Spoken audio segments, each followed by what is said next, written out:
और चलिए आपको सीधे लिए चलते हैं, मुख्यमंत्री मोहन यादव क्या कुछ कह रहे हैं सुनवाते हैं। और हम उस दिशा में आगे बढ़ रहे हैं। पहले हमने रानी दुर्गावती के नाम पर जबलपुर में कैबिनेट की थी, फिर दमोह में संग्रामपुर में दूसरी उनकी राजधानी वहाँ कैबिनेट की, बाद में राजवाड़ा में अहिल्या माता के नाम से कैबिनेट किए, अहिल्या उत्सव मनाया, विक्रमादित्य के नाम पर हमारी पहली कैबिनेट उज्जैन में हुई थी, अभी राजा भभूत सिंह के नाम पे करना चाह रहे हैं। कोई भी देश या देश की राज्य सरकारें अपने अतीत से जुड़ करके अगर विकास की बात करेगी तो वो निश्चित रूप से सफल होगी और अतीत के गौरवशाली पृष्ठ को समाज में लाने से कॉन्फिडेंस भी आता है और हमारे मन में भविष्य की दृष्टि से और आगे से आगे जाने की इच्छा शक्ति लालायित होती है। मैं आज के इस अवसर पर इस पूरे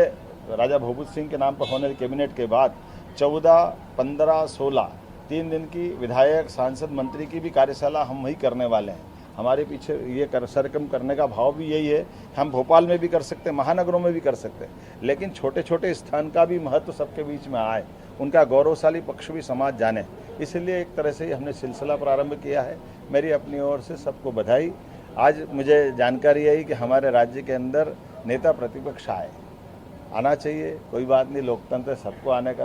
अधिकार है, वो होना चाहिए, लेकिन दादी जी के लिए उनने पुष्पांजलि करी और जूते नहीं खोले, मेरे को थोड़ा जचा नहीं है, थोड़ा हमारे संस्कार के विरुद्ध है, उनको इस सब से ध्यान रखना चाहिए। मैं अपनी ओर से अपनी खास करके इस संस्कृति के ऊपर हमारे यहाँ थोड़ा संवेदनशीलता रहती है, सबके मन में भाव आता है, लेकिन कोई बात नहीं, आए हमारे राज्य के अंदर आए, अपनी इस लोकतांत्रिक पद्धति में सभी दलों के लोग आए, अपना अपना काम करें, लेकिन मैं मान के चलता हूं कि राजनीतिक रूप से भारतीय जनता पार्टी ने जनता के बीच जो अपने काम से, अपने संस्कार से, अपने कार्यकर्ताओं से, अपनी सरकारों के माध्यम से दिल जीता है। यही कारण है कि भारतीय जनता पार्टी उत्तरोत्तर उन्नति में लगातार आगे बढ़ रही है और जनता पार्टी जनसंघ के ज़माने से हमारा मध्य प्रदेश तो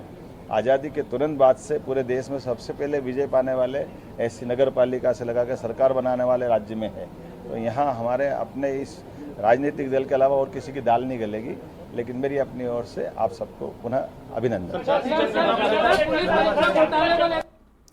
तो देखिए, राजा भभूत सिंह की स्मृति में पचमढ़ी में मोहन सरकार की कैबिनेट बैठक होने जा रही है और जैसा कि मुख्यमंत्री मोहन यादव ने जिक्र भी किया कि बैठकें हम महानगरों में भी कर सकते हैं, लेकिन गौरवशाली जो इतिहास है वो लोग जाने, इसके महत्व को बताने के लिए इस तरीके से बैठकें आयोजित की जाती है। और चलिए बढ़ते आगे।